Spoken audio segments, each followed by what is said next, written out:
বন্ধুরা আমি এখন রয়েছি তুলসীপুর ঘোড়ার হাটে, আর আমার এইখানে দেখতে পাচ্ছেন শক্তি পরীক্ষা কিন্তু চলমান, যে গাড়ির ভিতরে মানুষ নিয়ে যেতে পারে কিনা, ঘোড়া টানতে পারে কিনা সেটা কিন্তু পরীক্ষা করা হচ্ছে।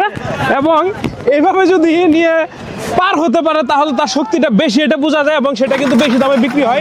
আর এরকম ভাবে কিন্তু দীর্ঘ 50 বছর যাবত, মানে স্বাধীনতার পর থেকে কিন্তু এভাবেই তুলসীপুর ঘোড়ার হাটটি কিন্তু চলমান। দেখতে পাচ্ছেন এই যে শক্তি পরীক্ষা করা হচ্ছে যে এই ঘোড়াটি আসলে মাল টানতে পারবে কিনা।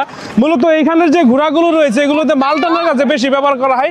প্রত্যন্ত এলাকা যেগুলো রয়েছে সেইখানে মূলত যেখানে পরিবহন গাড়িগুলা যাতায়াত করতে অসুবিধা হয় সেখানে মূলত এই ঘোড়ার গাড়ি দিয়ে কিন্তু মাল ঢাল টেনে থাকে। এর জন্য দেখতে পাচ্ছেন যে মাল টানার ঘোড়ার গাড়ি কিন্তু এখানে রয়েছে অনেকগুলো।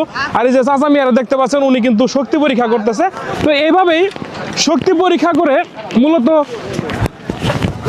আর এইভাবে শক্তি পরীক্ষা করে তুলসীপুর ঘোড়ার হাটে বিক্রি হয়। যে গাড়ি যেগুলো দেখতেছেন এগুলো মূলত যে ঘোড়াগুলো বিক্রি হবে এগুলো শক্তি পরীক্ষা করে বিক্রি হবে।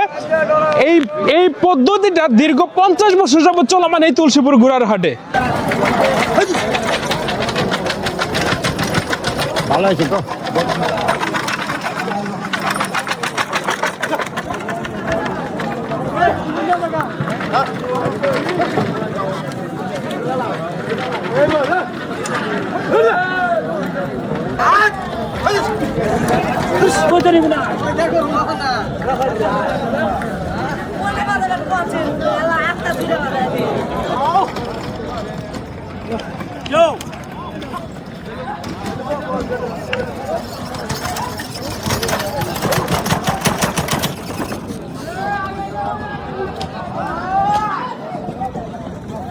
Hey, let's go.